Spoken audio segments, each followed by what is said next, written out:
అది special byte కింద చూపెట్టి నీకు దమ్ముంటే. దేశంలో దళితుల జనాభా 19% పెరిగింది. దళితుల రిజర్వేషన్ 19% పెంచాలి కాబట్టి రాజ్యాంగం మార్చమంటున్నాం.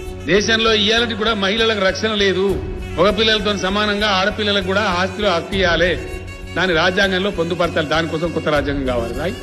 వాళ్ళ హక్కులు అడుగుతున్నారు బీసీలు. ఇప్పుడున్న రాజ్యాంగం ఇస్తలేదు.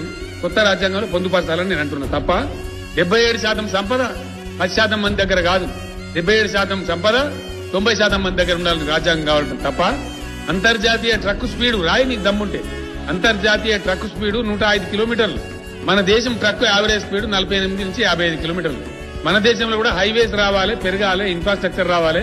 మన దేశ ప్రగతి కూడా 105 కిలోమీటర్లు పోవాలని కొత్త రాజ్యాంగం కావాలంట తప్ప మన దేశ goods train speed average speed 57 కిలోమీటర్లు, బయట 115 కిలోమీటర్లు అంతర్జాతీయ యావరేజ్.